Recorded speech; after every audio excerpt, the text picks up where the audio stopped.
Hi, it's Tim, and we're here again with Dr. Juliette Engel. Welcome, Juliette. Welcome. I'm glad to be here.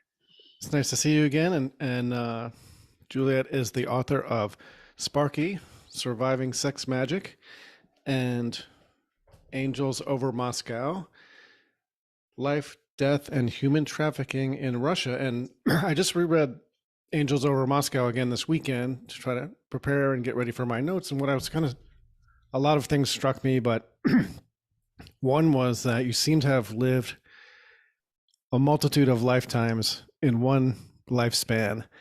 And there's some definition around these transitions that you make going to college and then going into your career and then deciding to go to Russia, which at the the end of the Cold War and in 1989, 1990, what made you decide to go over there and how did you get into that?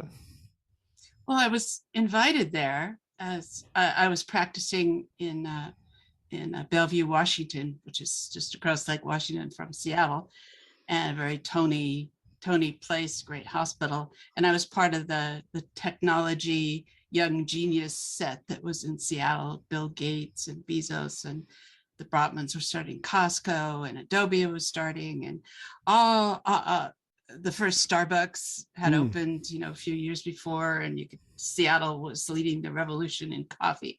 So it was just a really exciting time to be in Seattle. And so I was I was like 33 and sort of at the top of my career, lots of published papers and some patents. And so I was part of that crowd, and I was looking for something else because I'd been told that I wasn't going to live very long. I had cancer in my sinuses, probably from growing up in the Tijuana sewer, which is Sparky Yep. in my other book. But so I felt like there's things I needed to see and things I needed to do if I was only going to live to be 40, which I had a room full of doctors come in and do a consultation and tell me that I wasn't going to live much past 40. Mm. And it's funny because whenever I tried to remember that, all I can remember is baboons. It was like this bunch of baboons just jumping around telling me stuff. I couldn't remember anything they said. Well, I see you refer to them as the Temple of Logic. Oh, Mm. yes. Yes. Well, that's how my life was. It was like I still couldn't remember my childhood. I couldn't remember anything from before I went to college. It's really when that part of my life started. And I kept that so straight and so logical. It was step after step after step. And and I never strayed. I never did anything that didn't contribute to whatever it was that I thought was so important, which was the technological revolution that was going on in Seattle. And but I felt like I was missing the beating heart of life, and I kept dreaming about that. About like I was a bride. I was walking through this temple with black and white squares on the ground. Now I understand more about how I got that image, but at the time it was just completely obscure to me. And these clocks were ticking overhead and gears were turning, and it was the temple of logic, and I was the bride, and everything on me was white, and I was carrying white lilies. But in the distance, I could hear this beating heart. And in the dream, I would approach the beating heart. I could see it on the other side of an abyss, and the floor basically ended and the tiles were all jagged, and to get to that beating heart meant plunging into the abyss, Mm. Mm. which is pretty much what happened. But so really and it was sort of like right at that time when I knew my time was limited, or I thought my time was limited, and I was looking for the true beat of life, humanity. I was living the ultra logical life, and getting paid well to do it. And I knew if I go off into the abyss, So, I'm out of the temple of logic. And um, that's when the invitation to Russia came, and I accepted. I went there as a medical technical expert, And this was right at the beginning of it was January of 1990. And I'd actually been selected by a group of Russian doctors because I was a neonatal ultrasound specialist, and they wanted me to come into their birthing hospitals and help them. Yeah. and Yeah. and so I was the first American doctor into their birthing hospital system, and it was so appalling. I mean, I couldn't even describe. At the end of the day, I'd go back. The Russians had me the whole time. They took us to Moscow. I was immediately whisked off into hospitals. There were 200 Americans. I never saw another American the whole time I was in Moscow. They kept me going from hospital to hospital to hospital, and it changed my life. I could not get involved. I couldn't see that degree of misery and suffering, and I had the distinct feeling that I'd gone off the edge into the abyss. Yes. And this was the beating heart of the world. And it was messy, smelly, sticky, bloody, but it was the beating heart of the world. That's how the inside of a body is. Anyway, whenever I was involved in surgery, I'd be looking at this going, how does this work? Possible. So you were looking out over the abyss and you decided to take this leap of faith, basically, to try something new and expand your horizons. And you're at the top of your game financially, professionally, technologically. And then you find yourself in what amounts to like a third world situation where things didn't make much sense, but there was real visceral, and and I got that feeling from your book. Like there were lots of sights and sounds and tastes and smells, and everything hit you so hard in all these different places. And so that was your draw to that. You knew that where maybe you could make the most impact in the world. Is that fair, or it was just, it was there for the... I don't think I didn't have that big a view of it. Again, I thought my time was very limited. Mm-hmm. And I simply decided to do the most I could with the time that I had and the resources that I had. And it was sort of like starting the truck convoy in Vancouver. They had no idea it was going to turn into this massive thing. And when I started my little project in Moscow at the birth house number 70, I had no idea it was going to grow into a nationwide reform movement that would completely change maternal and infant healthcare in Russia, but it did. And I never realized I'd be running an underground railroad for trafficking victims in the USSR. I mean, if you'd told me that, I wouldn't have believed you. Right. Well, your descriptions of the birth house number 70 were pretty difficult to read. And what I found interesting was that they were just waiting. They kind of knew what the right thing to do was, but they didn't have permission, or they didn't feel like they could do it, or they didn't feel like they could change. And then once they saw that there was a positive path that you presented to them, then it sounds like they dragged you every place they could and squeezed everything out of you they possibly could, right? Yes. Yeah. It's people are talking a lot right now about mass formation psychosis. Mm-hmm. And I think that we're always in a state of mass formation psychosis. I mean, what they were doing in the hospitals, and this wasn't just this hospital was their best one. They took me there because this was their showpiece. Yep. I mean, it went downhill from there. And everyone knew that. Absolutely everyone knew that everything they were doing was wrong. They knew it. But they were all doing it together. And I think the whole country was in a state of mass formation psychosis, but they knew it. They knew that they were looking to change. And that's when things do change. So all I had to do was be the person that sort of blessed their changing. I picked up a baby and gave it to its mother, and that was it. Yeah. Because they didn't do that. They kept the babies and mothers apart. And ever after that, they did that, not just there, but everywhere in the whole country.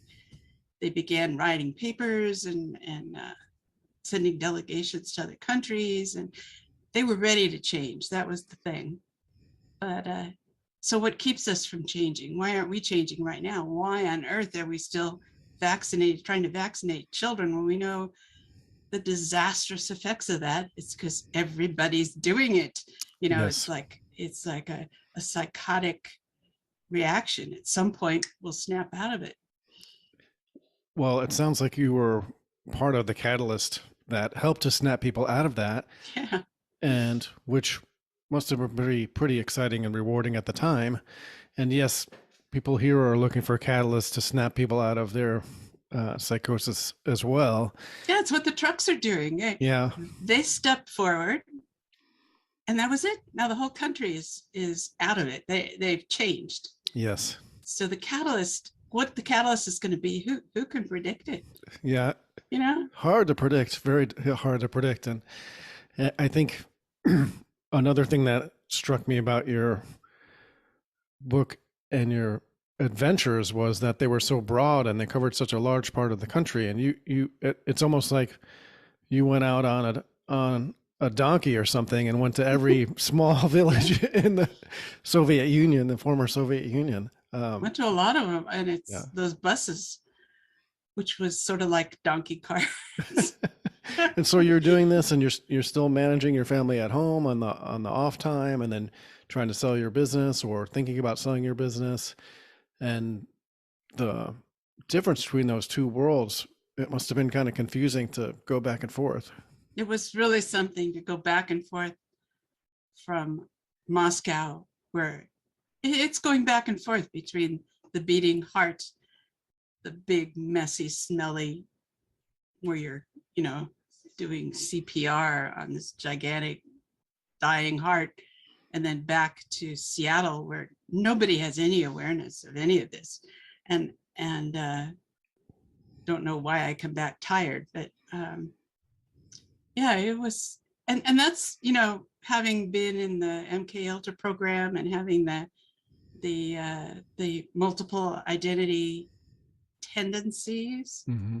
I think was the thing that made that possible, because I could go from one to the other and leave one or the other behind. When I had difficulty was when I was in Russia and I needed to be in contact with the US and I wasn't quite mentally there, and vice versa. So my splits tend to be kind of absolute, but I did the best that I could. So it's hard to do the phone calls on the margin back in the 90s, and the internet's not the best. Yeah. I mean, you had to, in Russia, you had to go downtown and book an international call and sit in the post office for hours. It was really not what you wanted to be doing. People forget. And then the superstitions that you ran into where, anything that didn't seem quite right and the baby went to the orphanage, really pretty sad. Was there any change over time to the superstitions or that process? Yes, actually quite a lot of change. And now if I refer back to the things like people would abandon babies who had red hair, and the orphanages were filled with children with red hair who could easily be adopted in Ireland or Germany or the US. But and the saying that there never was a saint born with red hair, I mean, that's what they always said. So they've stopped doing all of that. So everything has changed now. And having been part of that was just absolutely thrilling. And my friends, the photos of those kids from the orphanages and the outlying areas, just beautiful children, right? And who could give these people up, right? Beautiful, beautiful children. And the sad thing was that 90% of them could not be adopted. And the reason being that they had a living parent or grandparent, or they weren't completely orphans. And the parent would hold on to them because they continued to get money for support, or other reasons. I mean, there were many, many tragic circumstances. But so I focused, rather than on adoption, I never was involved with taking any children out of the country. but I focused on the kids who were there, which were most of them, and on developing programs for orphan education and entrepreneurship. And that was another very big part of what I was involved in starting education for kids in orphanages. And that's where I got to work with a lot of kids who had severe PTSD and dissociative personality disorder because of the trauma in their lives, and realize it's a marvelous defense system. If your circumstances are as bad as theirs, then trying to break that system won't help them at all. They'll go mad. So there's a lot of people in the world in very bad situations, and so I feel like right now I'm more in the temple of logic part of it, and trying to write about these things so that people understand through my experiences. And I've written about the great big experience and all that, but I think for readability, it's more making it personal.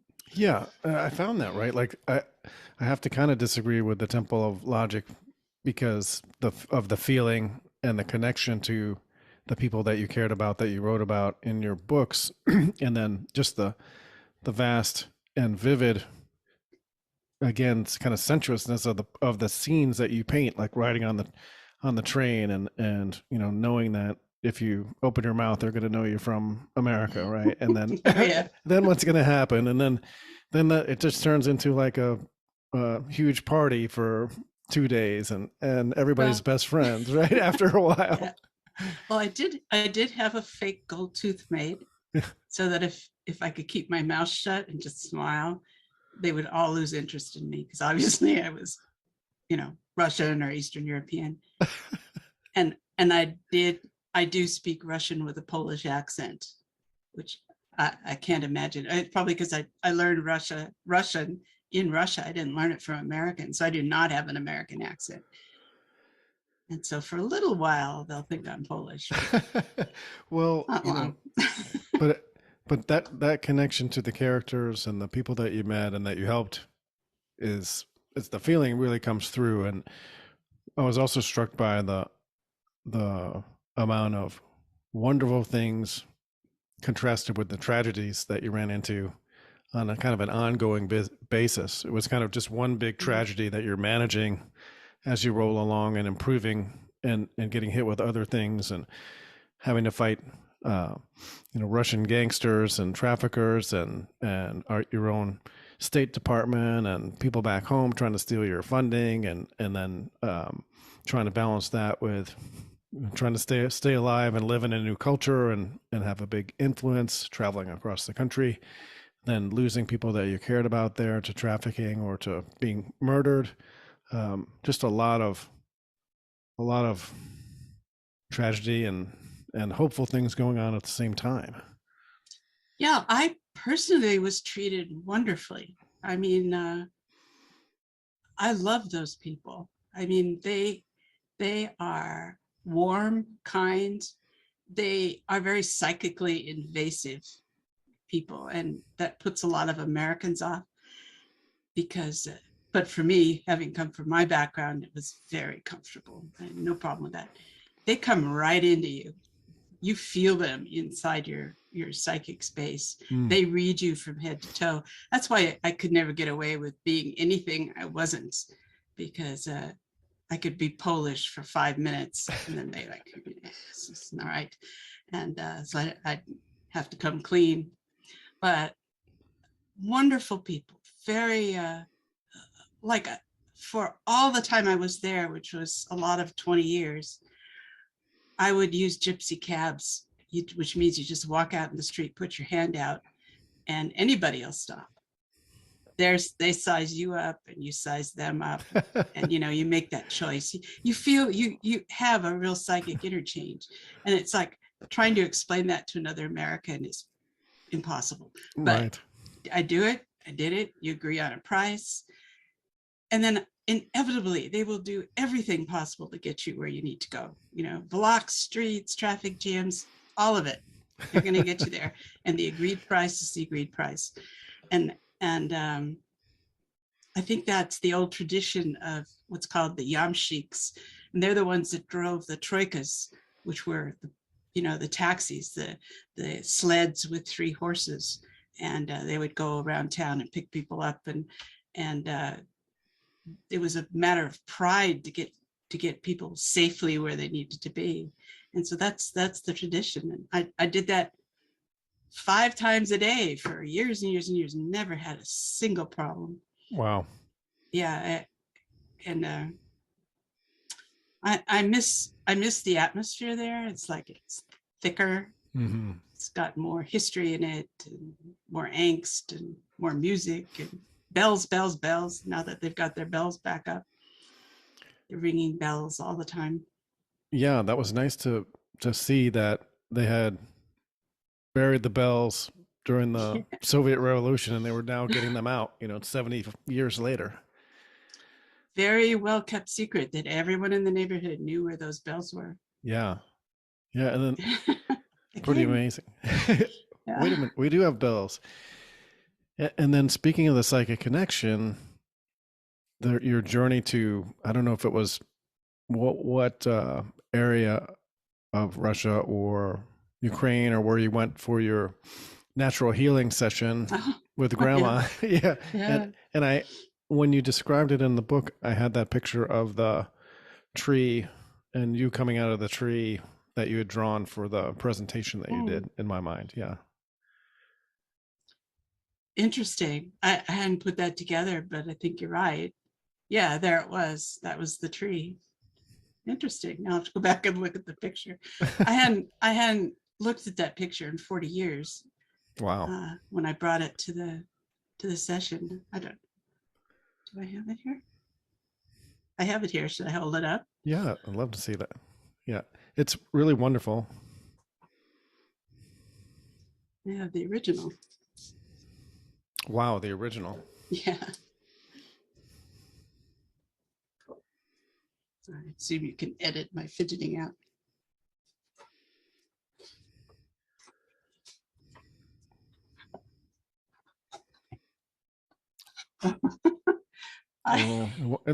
It's almost there. Not quite. I guess I can't quite do this. I think you might have to turn your background off. It's because it's white. Maybe we can do it. Yeah, we can do it. You can send me maybe a snap, and I'll put it with. Sure.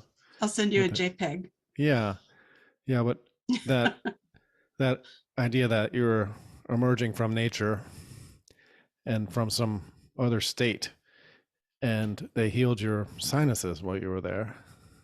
Yeah, that's at the point where the doctors in Bellevue, I'd had a bleed, and the doctors who were my colleagues and friends, and this troop of baboons. It's the only way I can remember them. Had given me the talk that this was it, that they had to go back in there and take everything else out, and I was going to be blind in that eye. I wouldn't be able to smell, and I had a very high percentage chance of dying.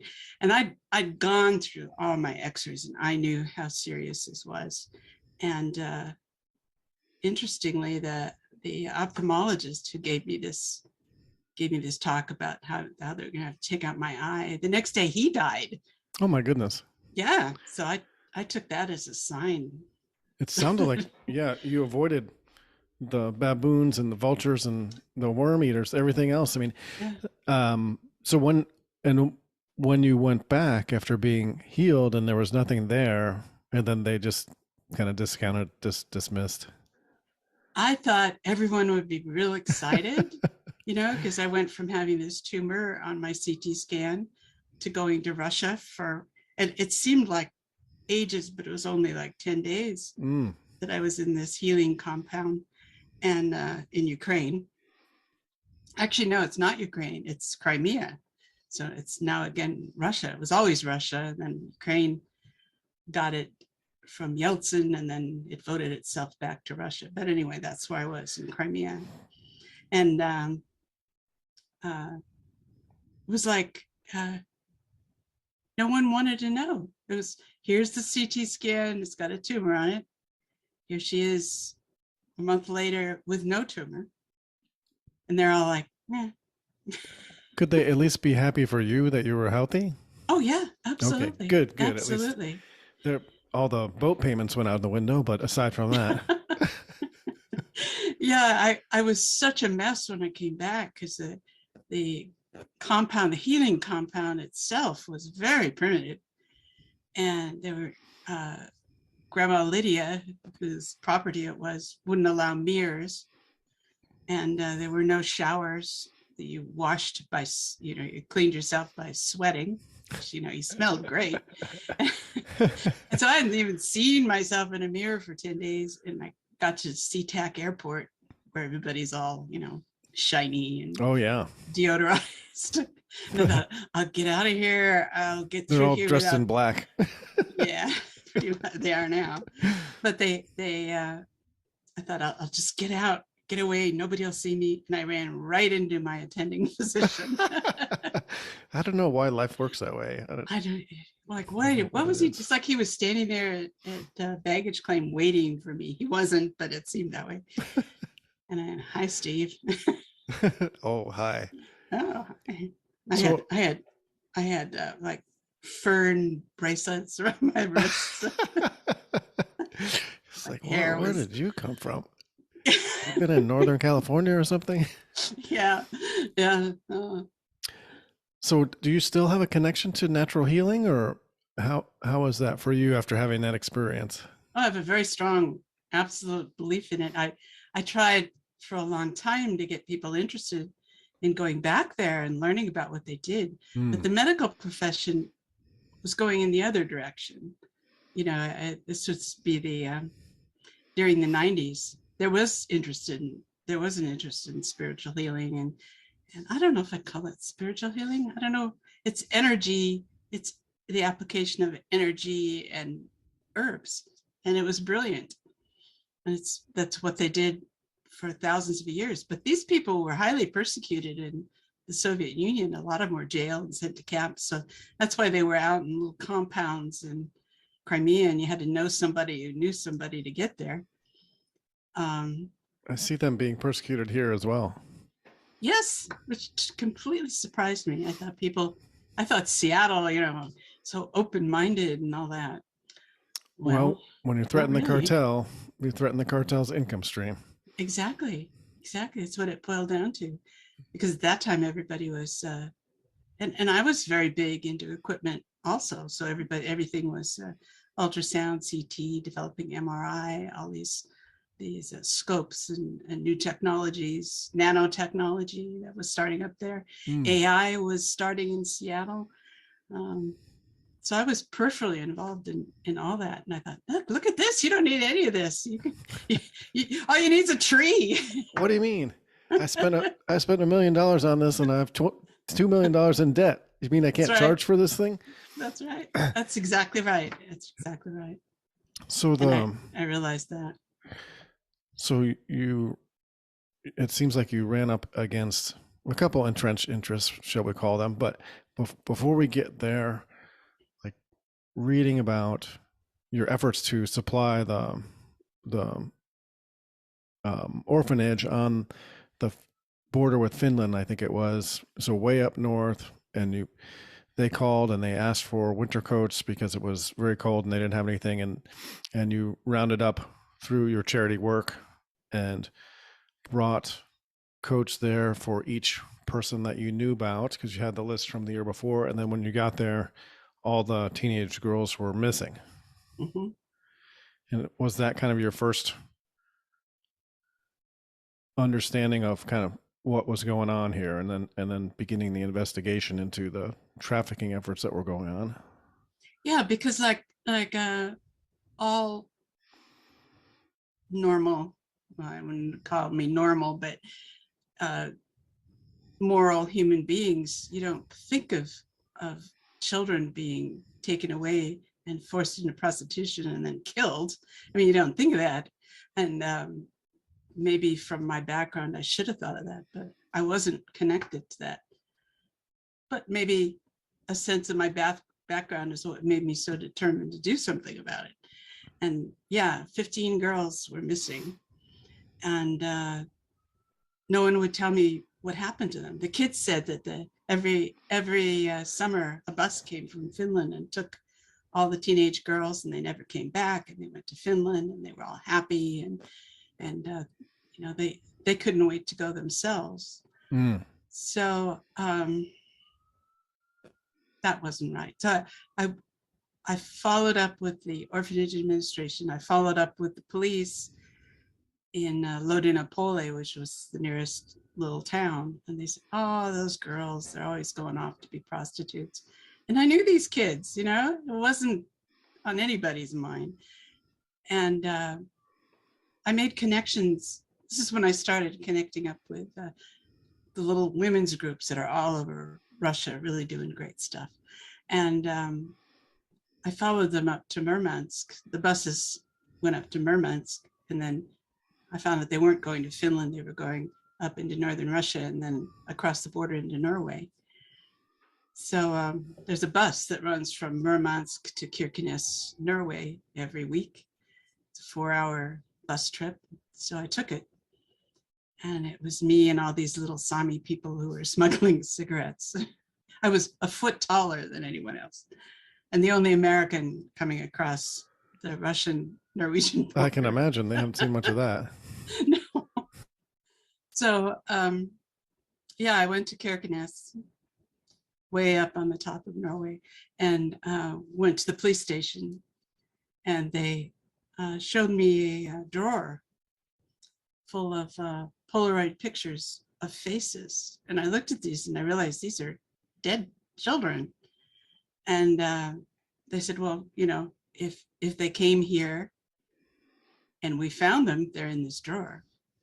And I couldn't, I came unglued. I couldn't, I should have laid out all the pictures, taken pictures of the pictures, Xerox them, you know, but I was just too stunned to do anything. And they said that, yeah, they find bodies all the time and they bury them all. They call them all Natasha.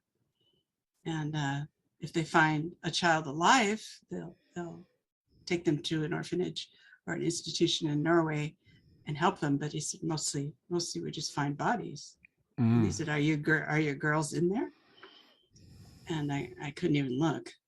But I came back the next day and then they denied that they had any pictures.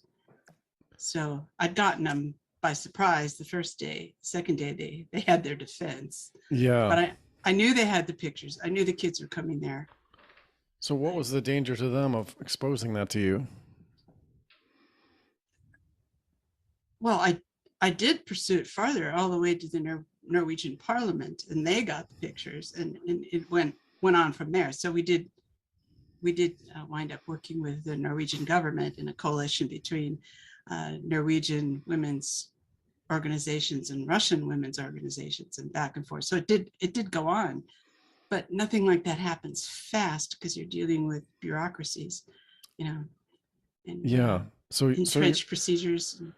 And omerta, really, right? Some code of silence going on in some places as well.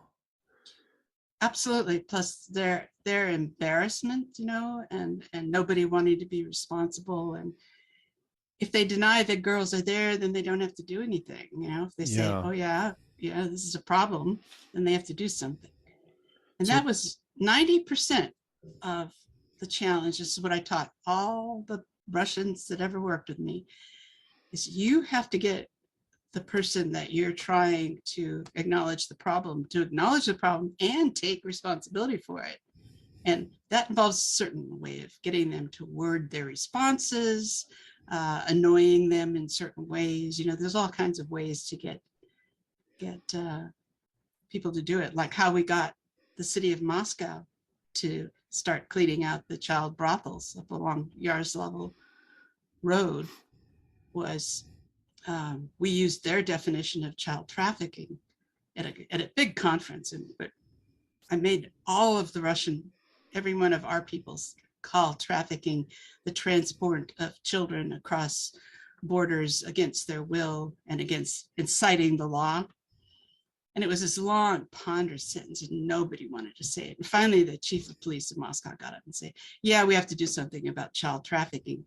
And we'd won right there because he used the term. Before that, they wouldn't use the term. So then everybody started using the term, and then it just went into the language, and they started rating. And really, it's that flipping the mental switch. It sounds like you out bureaucratize the bureaucracy. Yes, using their own tools, The administrative language. It's, what is it? Like Amtssprache is what the Nazis used. Administrative language. Probably, I think that's what it was.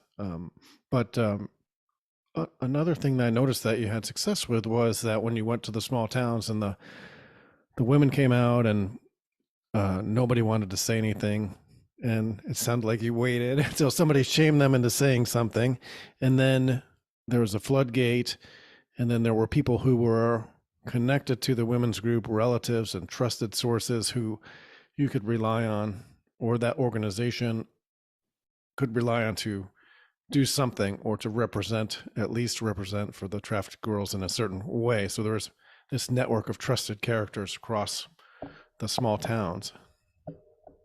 Yeah, that's I realized that after going to like 20 or 30 of these little towns. And it wasn't just me. We had a group of volunteers that wound up going to like 200 or holding over 200 meetings, town meetings, sometimes 2 in a day. And we were the social event of the year for those people who never went anywhere, did anything, had a telephone, radio, television, nothing. So they were sitting ducks for traffickers because everyone under the age of 30 wanted to get out of that town. So, but there's a dynamic in all those small towns, and it's the same dynamic here. You've got as soon as you get people together, a social structure emerges, and the older women are the ones with the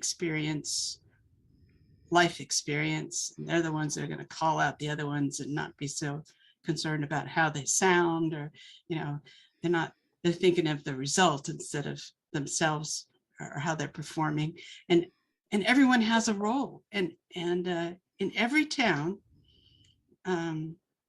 they had a trusted policeman. They hated the police. They were more afraid of the police than they were of the traffickers. And they had every reason to be. They had, that those people have been terrorized for 70 years. The legacy, yeah. And then the crime came in, and the ones who had been the KGB became the traffickers. So they weren't any better, but they knew who they were. But they were less afraid of the traffickers than they were the police. But they would have one nephew somewhere that they would trust. So we were able to pull all these trusted people. So we did it all on the basis of people and who knew other people and who trusted other people. And the Russians were incredibly good at this. And small towns would be 5 miles apart and there would be no interaction. They didn't trust each other. They were like different countries. So I didn't know how they would react, like being introduced to each other. But being the foreigner, I had the great role of like introducing towns, because I'd call 3 of them to meet in one place. They'd all have to travel to this place. They had a great time. It's like calling a little tiny Trump rally, People just love to be together. Yeah. And so that was one of the great things about being the foreigner. You could help people build the connections, whereas maybe that distrust from the past of being informed on and being sent off to the gulag, and if a Russian had tried to do that, they would never have trusted them. So you had kind of like a novelty circus act going in some ways too. Right? Yeah, that was really wonderful. That's great. Yeah. And I'd get stuffed full of food. Yeah, that was the one thing I was like, what the heck? My God. I remember riding on buses when I was a kid when they turned the heat up too high because it was in the 50s or something outside, and just being Oh, miserable, totally miserable. And the only thing worse I could think of is being stuffed with food and booze and cigarette smoke, right? That's the only thing that's it. worse. That's it. That's it. You sort of just have to go into a Yeah. coma And being wet. and like, but it was very, very hard. I couldn't do it now. I'm too old. But in like going to the Red Pill expos, I've been to 4, I guess, and talking to people, it would be a simple thing to do the Angel Coalition in this country, and it needs to be done. It the Angel Coalition was the name of Right, our right, right. Yep, coalition yep. of all these hundreds of organizations eventually coming together and then working together in a way that Russians had never worked together to rescue thousands and thousands of children and adults, people who'd been trafficked into Russia who needed to be rescued, and then Russians who'd been trafficked to other countries and needed to be brought back. So it became this huge network that relied on practically no money. And lots of little villages didn't even have telephones, but they would send someone over to the next village and they'd use their phone. But it worked. It would work much better here. The kind of creepy thing is some of the big human traffickers that I ran into in Russia, in fact, the ones who actually threatened me to the point where I had to leave, are here. Yes. They're now in the United States. Sure. And it seems like it's wide open for business. I think Durham is circling them actually, but they're here, and but we could do the same thing here. If I was 20 years younger, I'd be out there doing it here. I think I can work with, but I don't know. Yeah, when God's timing is that's right. Something to think about. I think doors have this way of opening, whether you feel like you're ready or not. Exactly. You don't get a choice, Yeah, and so you started kind of to cut in on their revenue over there, and they got upset about that, and they started acting like mobsters towards you and your people. And at the point where we got too successful, then they tolerated a lot because it would be more trouble. So like they didn't target me, they targeted my Russian staff. Yeah. And finally the FSB colonel who protected me all this time said it was time to go. He'd said it was time to go twice before, and I'd been able to come back, but this time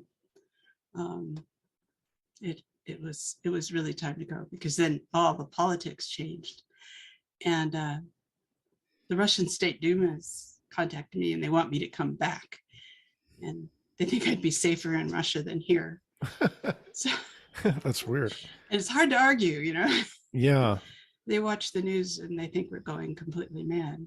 Yes. Well, that's one of the hazards of watching the news. Yeah, I know. So. That's what they get, Yeah. That's what they're watching. Sure. And, we got the news about them, so we didn't really understand a whole lot. We don't get any news about them. I mean, we're just very little shut down completely. Mm-hmm. Like you would never know. They're a Christian, deeply Christian country. They're Christian conservatives. Yep. And their big project is to save America. Well, I think that best remains hidden for the people who are trying to not save America. So yes, right. So there's a lot of money going into that effort to hide that from people and to keep us disconnected. I'll just mention briefly that the Duma, the State Duma, their parliament, has allotted pretty generous funding to the international branch of the international outreach for the Russian Orthodox Church and the Orthodox Church is one of the churches. There are more Methodists there than Orthodox, but they want them to do international outreach, and they think I know how to look for the subtle signs. You're seeing them popping up in YouTube videos, and you're getting Russian church music, and you're getting views of travel logs and showing Russia. This is their attempt to start, showing people who they are. And Yes. Well, it's harder to kill people if you know them, so that would be helpful. it's crazy. Nobody I'm Nobody there reminded wants of to kill anybody here, and I don't think heck anybody no, here no, wants to kill anybody no, there. no So. way. I mean, I'm reminded of Rick Steves going to Iran and doing uh, just a travel log, right? So you can meet the people. It's like, people are people, and People are people. there's bad things happening everywhere. But the more that we can connect people who care together, the better chance we have at holding some of that stuff at bay. Absolutely, absolutely. It's ignorance. Ignorance is the greatest danger to us right now. Yeah, there's a lot of that, and I found it interesting that you mentioned Zbigniew Brzezinski and that everybody had read his book over there, and Yes. and that's why you couldn't go to the Caucasus because things were brewing down there. Yeah, right, exactly. Yeah, So they have a feel for the grand chessboard and what's going on. absolutely. They have a much better understanding of it than we do, because they've been embroiled in it for so long. And yeah, everyone there has read the Grand Chessboard, and everybody here should read the Grand Chessboard, because there's our playbook. Yes. Everybody here should read Mein Kampf, because there's another big chunk of our playbook was Hitler's plan for the Third Reich, but now we're on to the Fourth Reich. Yes, as represented by Klaus and his gang.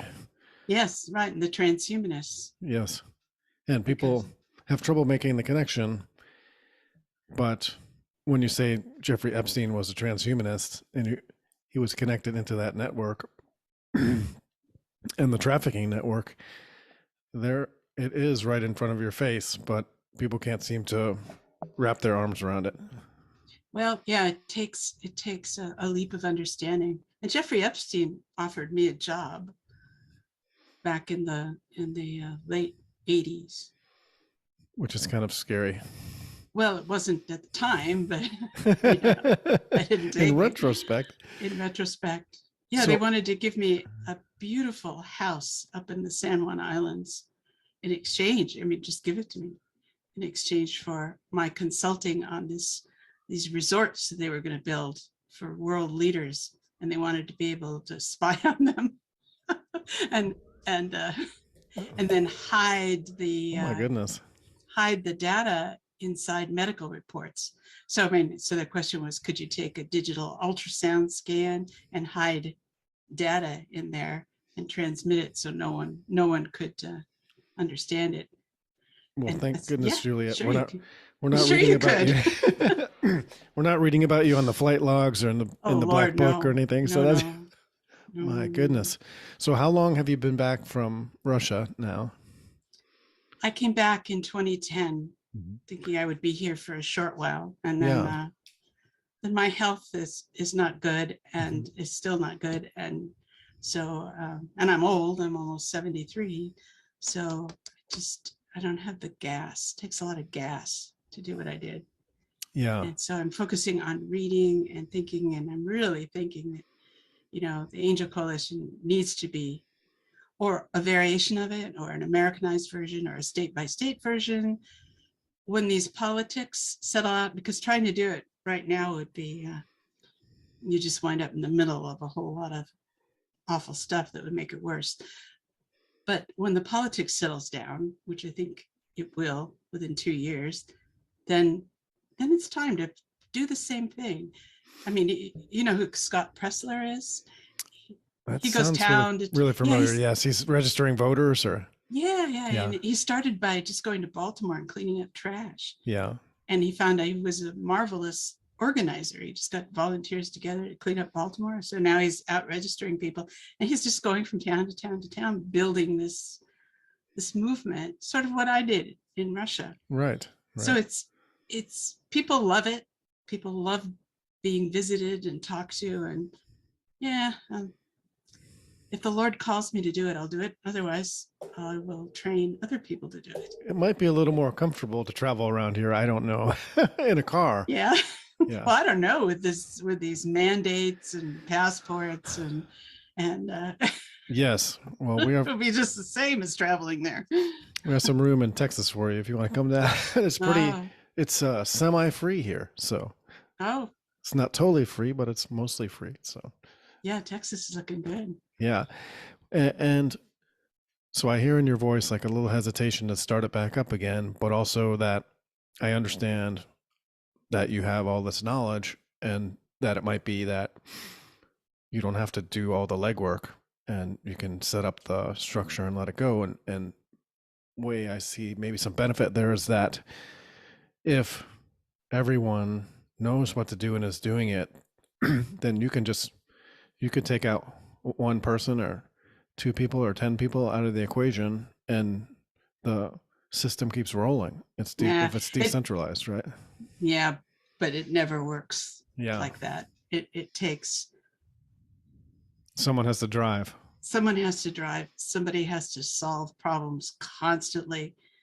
It's a messy, messy business. You're in the beating heart of the worst of everything, and you're dealing with organized crime. You're dealing with human traffickers. You're dealing with murder. You're dealing with unreliable. The victims are messes. I mean, Yes.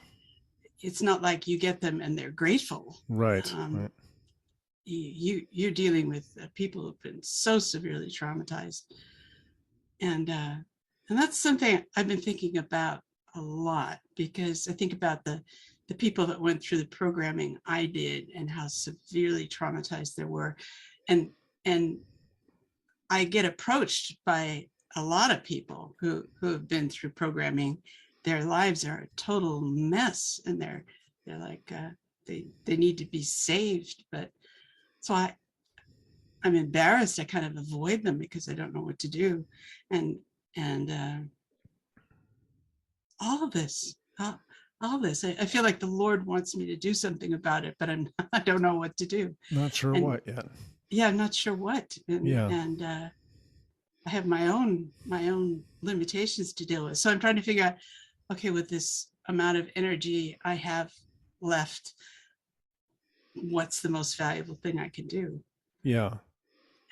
So I'm doing this. I'm doing the writing. I'm writing my next book. I want to introduce America to the richness of the experience of the Russian soul, except it's the American soul. America has a huge soul, and it's like it's been deliberately moved out of our conversation. Every Russian conversation, they talk about, how's your soul? How are you in your soul? And we don't do that. We keep it very superficial. But I think that's a deliberate tactic that's been, forced on us to separate us from our souls. Our soul is our strength. Our soul is our resilience. It's our connection to God. It's our connection to each other. The powerhouse to fight everything that's coming up against us. Power, the ability to stand against evil, is your soul. Yes. And so I think that what the enemy's doing in America is trying to steal the American soul, and then give our land to the Chinese. But much deeper than that, it's to take this marvelous, wonderful soul that we have. So they're trying to disconnect us from ourselves. Yes. Yeah, from the source and from the source in us that connects us to one another. Isolation, cover your face so you can't read each other. Distance, you have to have not just the isolation, not just the mask, but you have to have distance, so you can't get close enough to read each other soul to soul. So it ends soul communication. We can't have that. Yeah, we can't.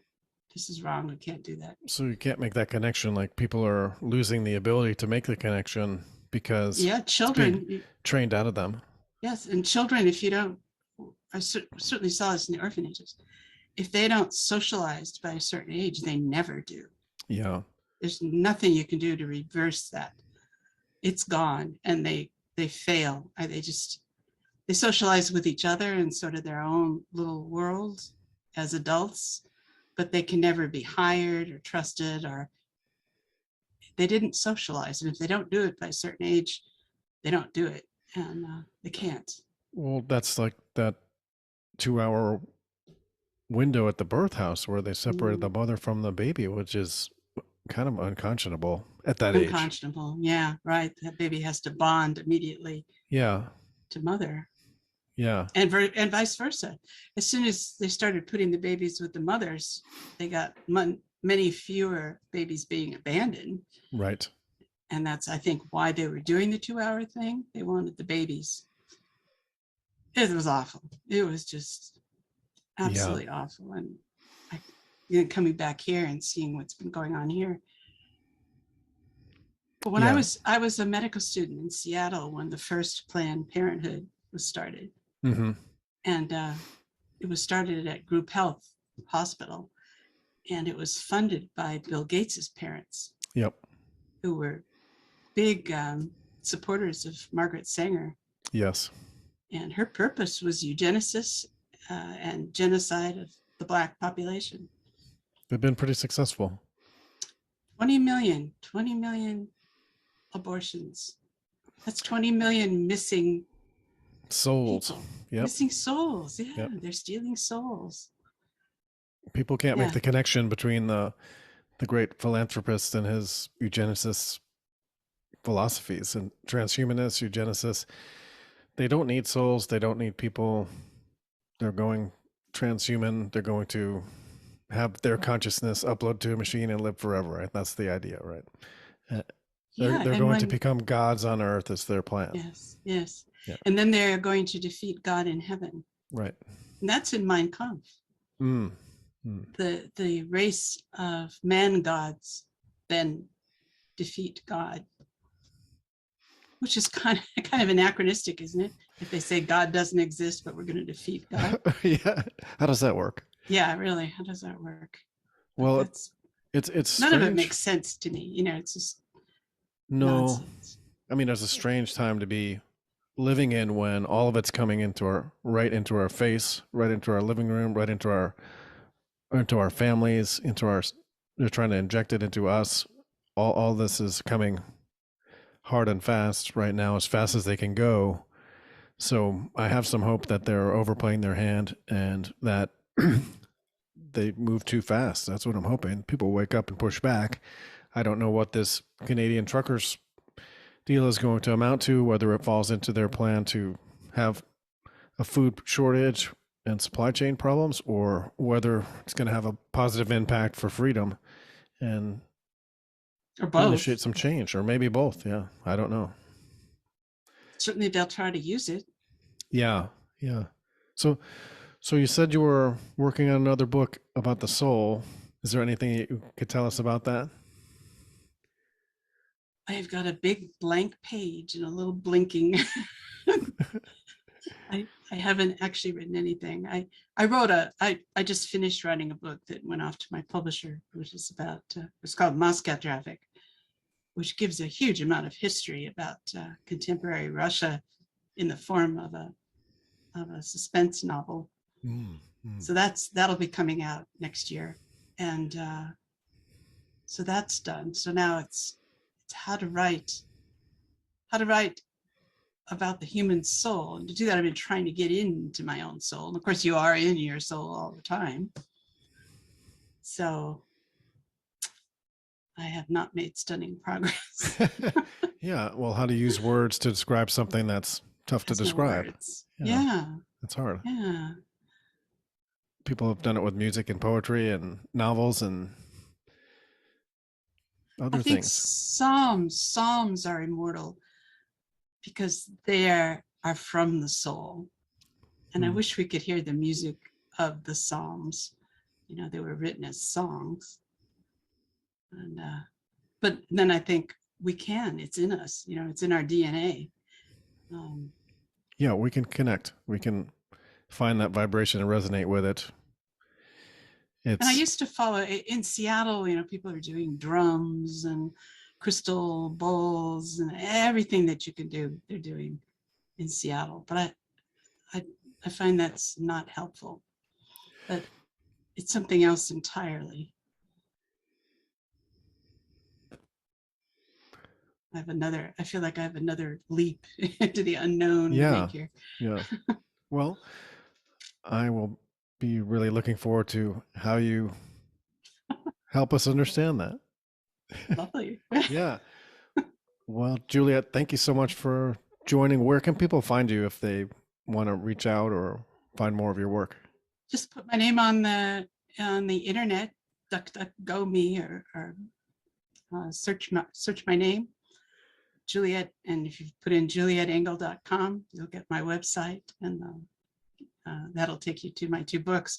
But it also take you into, I've got lots and lots of articles and stories that were done in Russia, and material about what we did. And I was amazed. I hadn't looked myself up until I published my books. I had no idea there was so much stuff on there. Yeah, there's a lot out there. Yeah, but I'm a well-covered individual. Well, I really enjoyed talking with you, and I'm sincerely looking forward to whatever your next adventure and efforts lead to. Well, good. Let's keep talking. Fantastic. Thank you, Juliette. Good night. Good night. Have you found that your skills aren't matching up with the challenges ahead? Here are 19 essential skills for success that school never taught you. Get your free copy by following the link below or visit getautonomy.info/19skills. Walking down the street where children play, for them it's just another day. The future's reflected in their parents' faces, who chose to stay on in this place where they were born, went to school, got married and kids, like their grandparents before them did.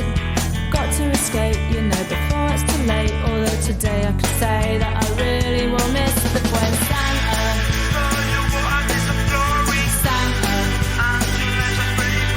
Well, yeah, I was right. I knew what it was like when Santa. You've been listening to truthconduit.com with Chris McMillan. Go to the subscribe page and sign up to get notifications of the latest posts. And check out the support page to help keep it going.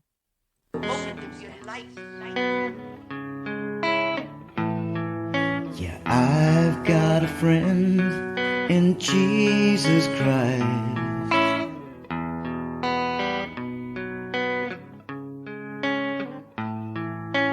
I've got a friend in Jesus Christ, and Krishna and Buddha and my bartender.